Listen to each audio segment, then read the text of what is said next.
अस्सलाम वालेकुम everyone, welcome back to my channel. कैसे हैं आप सब लोग? आई होप कि आप सब लोग ठीक होंगे और अल्हम्दुलिल्लाह मैं भी बिल्कुल ठीक हूँ। तो अगर आप मेरे चैनल पर फर्स्ट टाइम आए हैं तो प्लीज़ मेरे चैनल को सब्सक्राइब करके बेल आइकन को ज़रूर प्रेस कर दीजिएगा। इससे मेरे आने वाले न्यू व्लॉग्स आपको सबसे पहले देखने के लिए मिलेंगे। और आज का ये व्लॉग आपको कैसा लगा मुझे कमेंट करके ज़रूर बताना। अगर आपको ये अच्छा लगे तो इसे लाइक ज़रूर कीजिएगा। व्लॉग को आपको कंप्लीट वॉच करना है, स्किप करके बिल्कुल भी नहीं देखना है। तो चलिए फिर आज का व्लॉग स्टार्ट करते हैं। तो आज का व्लॉग स्टार्ट हो रहा है नाइट से, और आजकल मेरे व्लॉग बहुत लेट आ रहे हैं और बीच में गैप भी हो गया था क्योंकि मेरा जो ट्राइपॉड है वो टूट गया था। अब मैंने न्यू मंगाया है तो इंशाल्लाह अब मैं रेगुलर जो व्लॉग है वो अपलोड करूँगी। तो यहाँ पर मैं बना रही थी रोटियाँ, आटा पहले ही गूँधा हुआ रखा था तो बस जल्दी जल्दी यहाँ पर मैंने रोटियाँ बना ली थी। और आज के व्लॉग में मैं आपके साथ बहुत ही मज़ेदार कटहल की सब्ज़ी शेयर करूँगी। वो मेरी मम्मी की रेसिपी है कि मेरी मम्मी किस तरह से कटहल बनाती हैं, और जो लेफ़्ट ओवर दाल होती है उसको आप किसी तरह से यूज़ कर सकते हैं क्योंकि जब दाल वगैरह बच जाती है घर में तो कोई भी उसको खाना नहीं चाहता। इसीलिए मैंने दाल जो थी लेफ़्ट ओवर उसको नहीं फेंका और उसे यूज़ कर लिया था और खाना वगैरह खा लिया था, रोटियां बना ली थी, किचन भी क्लीन हो गया था। और ये है नेक्स्ट डे, और यहाँ पर मैं अदा कर रही हूँ ज़ोहर की नमाज़।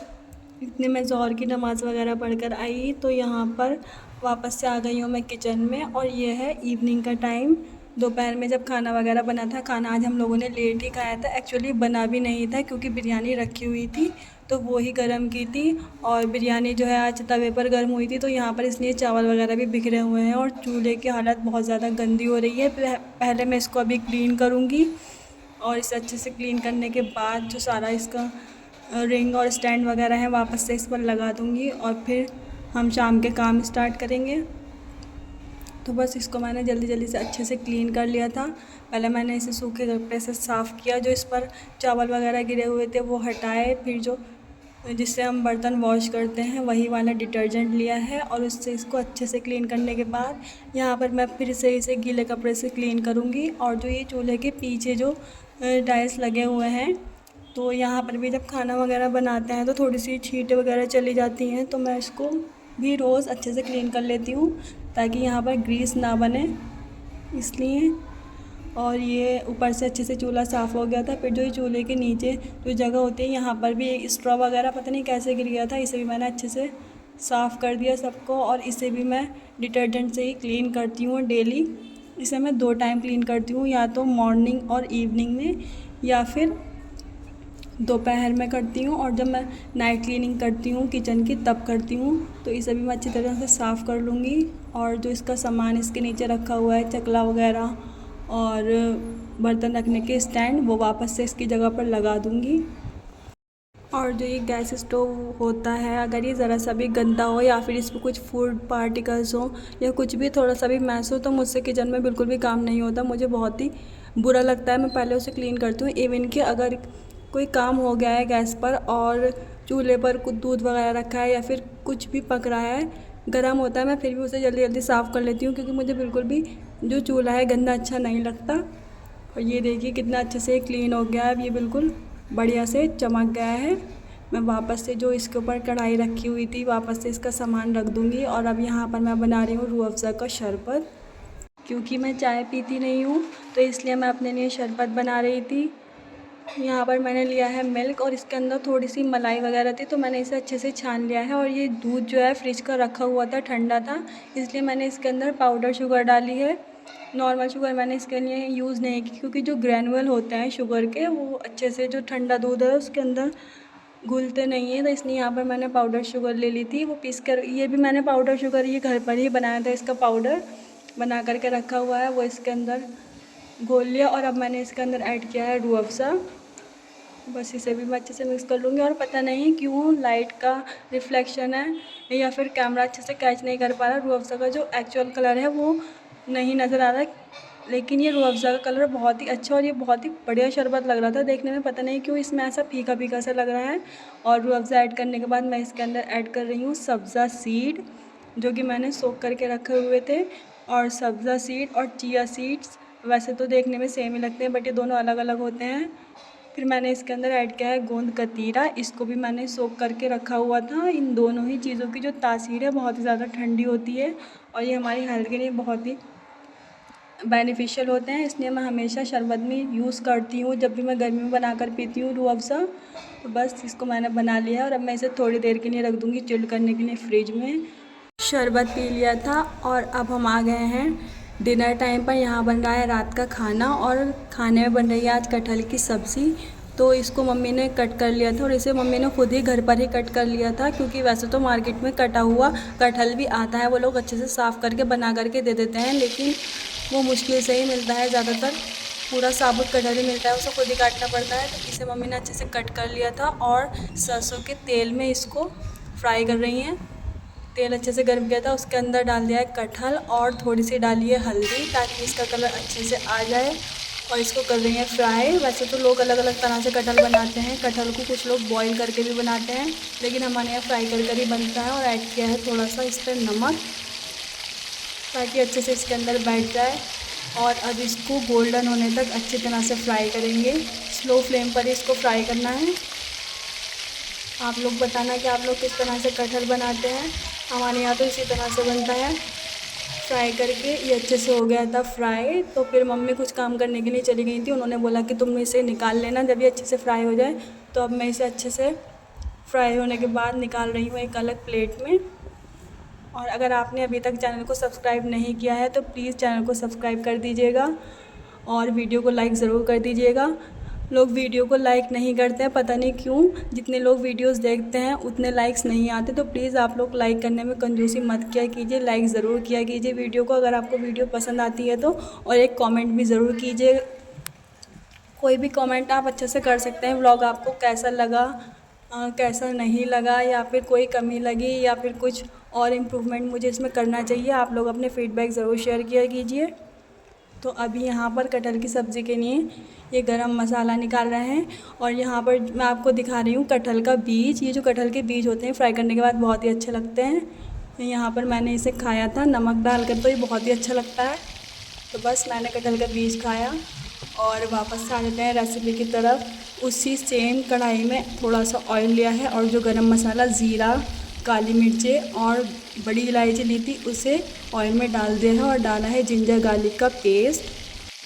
जब जिंजर गार्लिक का पेस्ट अच्छी तरह से भुन जाएगा और जो इसकी रॉ स्मेल होती है वो ख़त्म हो जाएगी, तो फिर इसके अंदर ड्राइड मसाले ऐड करेंगे। वैसे तो इसके अंदर प्याज का पेस्ट बनाकर भी ऐड करते हैं, लेकिन आज जो है इस तरह से नहीं बन रहा था, आज प्याज का पेस्ट नहीं बनाया था।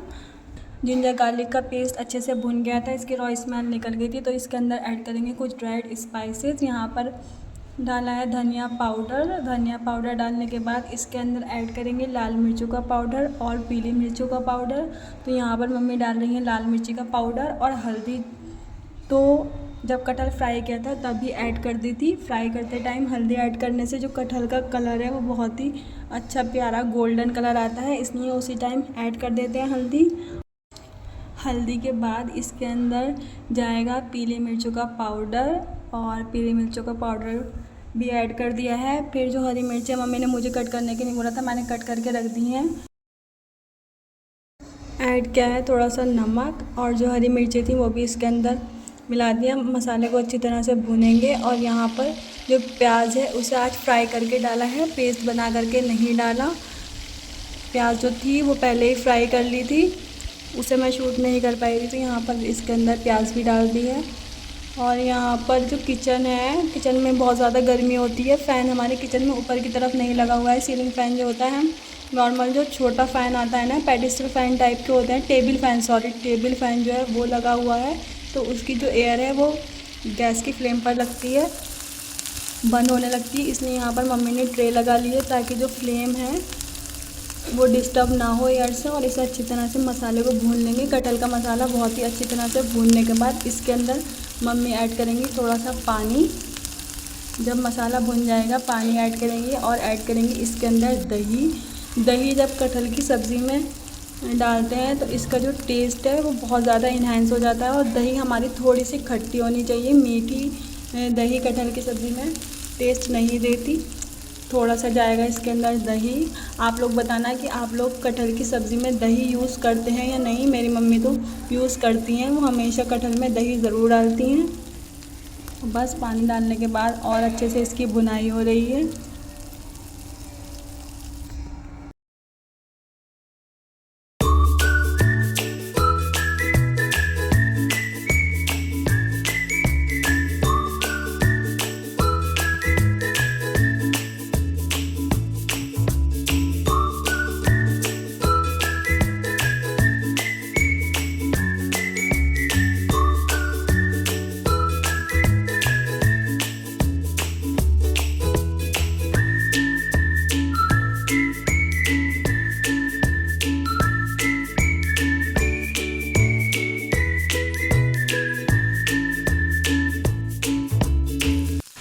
दही डालने के बाद कंटिन्यू मम्मी इसे चला रही हैं पलटे से, क्योंकि अगर हम इसको नहीं चलाएंगे तो दही फटने का डर रहता है। नहीं, जब तक अच्छे से ना भुन जाए तो इसे चलाते रहना है, जिससे दही बिल्कुल भी नहीं फटेगी। और जब ये दही और मसाला अच्छे से भुन जाएगा फिर इसके अंदर जाएगा कटहल, और ये बहुत ही मज़ेदार सी सब्ज़ी बन करके रेडी हो जाएगी। कटहल हमारे यहाँ कोई भी इतनी शौक़ से नहीं खाता, बस मैं और मेरी मम्मी हम दोनों ही शौक़ से खाते हैं। तो उधर मम्मी जो कटहल के बीज है, मेरी तरह मेरी बहन भी खाती है, उसको कट करके दे रही, मतलब कट करके नहीं, सॉरी, निकाल करके दे रही थी। और अब यहाँ पर मसाला अच्छे से भुन गया है, फिर ऐड कर दिया है इसके अंदर कटहल। इसे अच्छी तरह से भूनेंगे ताकि अच्छे से कटहल और जो मसाला बना है ये अच्छे से मिक्स हो जाए, और फिर इसे ढक कर के रख देंगे और ये अच्छी तरह से बन जाएगा। फिर यहाँ पर मैं गूंद रही हूँ आटा, और आज मैं आपके साथ आटा गूंदने की एक निंजा टेक्निक शेयर करने वाली हूँ। जिस तरह से मैं आटा गूंदती हूँ, आपको बिल्कुल भी आटा गूंदने में मेहनत नहीं करनी पड़ेगी, और आप आटा गूंदने के बीच में भी कोई काम अपना निपटा सकते हैं। तो यहाँ पर अच्छे से आटे को इस तरह से पानी के साथ थोड़ा मिला लेंगे, और जब ये इकट्ठा हो जाएगा तो इसके अंदर इस तरह से फिंगर से होल बनाएंगे छोटे छोटे, और होल जब बन जाएंगे इसमें तो फिर इसके अंदर ऐड कर देंगे हम पानी। ये देखिए, नॉर्मली जब आटा गूंथते हैं तो आटे को इकट्ठा करने के बाद, मिला लेने के बाद उसमें मुक्कियाँ लगाते हैं, बट इसमें ऐसा नहीं करना। मैं आटे को मिक्स करती हूँ, इकट्ठा करती हूँ पानी की हेल्प से, और इस तरह से इसके अंदर छोटे छोटे से गड्ढे बना लेती हूँ और डाल देती हूँ इसके अंदर पानी। और अब मैं चेक करूँगी फिंगर से कि सारे ही जो ये होल मैंने बनाए हैं इसके अंदर बराबर पानी चला गया है या नहीं। और इसको पानी मिलाने के बाद फिर मैं इसे ढक कर के रख दूँगी, और जितने मैं इसे ढक कर के रखूँगी, मैं इसे रखूँगी 20 मिनट के लिए कम से कम। ये अच्छी तरह से सॉफ़्ट हो जाएगा, और जितने मैंने इसे ढक कर के रखा है इतने आप अपना दूसरा कोई काम निपटा सकते हैं। जितनी देर में मैंने आटे को रखा था इतनी देर में मैंने बर्तन धो लिए थे। इस तरह से आप मल्टीटास्किंग भी कर सकते हैं। और ये देखिए, आटे को मैंने अब उठाया है, और इस तरह से मैं इसको एक से सिर्फ 2 बार ही मुक्की मारूंगी, और ये बढ़िया सा सॉफ्ट और एकदम स्मूथ आटा बन जाएगा। इसमें आपको कोई भी बहुत ज़्यादा मेहनत नहीं करनी पड़ेगी, बस इसको इकट्ठा करना है, होल बना करके पानी डाल करके रख देना है 20 मिनट के लिए। और बीच में आप कुछ भी काम कर सकते हैं, किचन का बर्तन धो लें, या फिर अगर आपको बीच में सब्ज़ी कोई रेडी करनी है 10-15 मिनट में, उसका कोई काम आप कर सकते हैं। और अच्छा सा ये बढ़िया सा आटा गूंद करके रेडी हो जाएगा। तो आपको ये ट्रिक कैसी लगी मुझे बताना, और इसको ट्राई भी करना आप। और यहाँ पर आटा गूंद करके रख दिया था, और अब यहाँ पर हमने ऑर्डर किए थे मोमोज़। काफ़ी दिनों से मोमोज़ खाने का मन कर रहा था, लेकिन हम बाहर भी नहीं जा पा रहे थे, तो फिर घर पर ही ऑर्डर कर लिए थे। यहाँ हमने मंगाए थे कुरकुरे मोमो और चिकन लोडेड बर्गर। बस इसको मम्मी निकाल रही हैं, और फिर हम खाएंगे मोमो। मैंने सिर्फ मोमो ही खाए थे, मैं बर्गर नहीं खाती हूँ, बहुत ही कमी से खाती हूँ, बिल्कुल ना के बराबर। मैं बिल्कुल भी बर्गर नहीं खाती हूँ, मैं मोमो लवर हूँ, तो मैं मोमोज़ खाती हूँ। यहाँ पर ये कुरकुरे मोमो है, आप लोग भी आइए, खा लीजिए, एंजॉय कीजिए इसे हमारे साथ। और मोमो खाने के बाद फिर मैं पी रही हूँ कोल्ड ड्रिंक, और ये कोल्ड ड्रिंक हमने बाहर से ऑर्डर नहीं की थी, ये घर पर ही रखी हुई थी। अल्हम्दुलिल्लाह फ्रिज में रखी रहती है, तो बस वहीं से निकाल कर हम पी लेते हैं। कोल्ड ड्रिंक पी, मोमो खाए, और अब यहाँ पर मैं आपको दिखा रही हूँ, ये लेफ़्ट ओवर दाल है, ये अरहर की दाल बनाई थी, तो ये बच गई थी, ये फ्रिज में रखी हुई थी। तो अब मैं इसके साथ जो है आटा गूंद रही हूँ, और इसके बनाऊँगी मैं पराठे। क्योंकि ये दाल रखी हुई थी, इसे कोई खाता भी नहीं है, क्योंकि दाल एक ही बार खाते हैं सब। दोपहर में बनाएंगे तो दोपहर के में दाल चावल खा लेंगे, नेक्स्ट टाइम इसे कोई भी नहीं खाता। तो हम लेफ़्ट ओवर को कभी भी वेस्ट नहीं करते हैं। पहले मैंने इसे बड़े कुंडे में मिलाया था, लेकिन फिर मुझे ज़्यादा लगा तो मैंने आटा और दाल इसे छोटे वाले बर्तन में ट्रांसफ़र कर लिया था। और इसके अच्छे से डो लगा लेंगे और ये बहुत ही मज़ेदार पराठे बनते हैं दाल के, बिल्कुल सॉफ्ट। इसे मैं बिल्कुल सिंपल तरीके से बना रही हूँ और कभी कभी इसके अंदर मैं प्याज और हरी मिर्ची भी काट करके ऐड करती हूँ, लेकिन अभी मैं बिल्कुल इसे सिंपल ही बना रही हूँ क्योंकि इसको खाएंगे हम कटहल के साथ। वैसे तो कटहल के साथ सिंपल रोटी बनाने के लिए भी मैंने आटा लगा लिया है, तो जिन लोगों को सिंपल रोटी खानी है वो सिंपल रोटी खा लेंगे और बाकी जो है वो इस दाल के पराठे के साथ कटहल की सब्ज़ी खा लेंगे। इस तरह से दाल भी वेस्ट नहीं होगी। और जो कटहल खाने में जिन लोगों के नखरे होते हैं कि उन्हें कटहल से पूरी चाहिए पराठा, तो उनकी भी प्रॉब्लम सॉल्व हो जाएगी। तो बस इस तरह से मैं इसको अच्छे से बहुत ही कम पानी के साथ इसका अच्छा सा सॉफ्ट सा डो लगा लूँगी। ये देखिए, आप लोग बताना है कि आप लेफ़्ट ओवर दाल का क्या करते हैं। और अगर आपने अभी तक इस तरह से पराठे बना करके ट्राई नहीं किए हैं तो आप एक बार इस तरह से कोई भी दाल आपके पास बची हुई हो उस आटे में अच्छी तरह से गूंद कर और आप इसके पराठे बनाइएगा। अगर आपकी दाल में नमक और मिर्ची कम है तो आप ऊपर से लाल मिर्ची का या फिर पीली मिर्ची का पाउडर डाल सकते हैं। यहाँ बारीक हरी मिर्ची कट करके इसके साथ में गूंद सकते हैं, लेकिन यहाँ पर अच्छी तेज़ मिर्च मसाले की ये दाल थी तो मैंने इसे ऐसे ही गूंद लिया था। और ये देखिए बढ़िया से मज़ेदार गोल्डन गोल्डन पराठे बन करके रेडी हैं। और ये इतने सॉफ्ट थे ना कि ये पकड़ने से ही टूटते हैं और ये खाने में भी बहुत ही मज़ेदार लगते हैं। बस ये पराठे बन गए थे और ये कटहल की सब्ज़ी भी बन करके रेडी हो गई थी।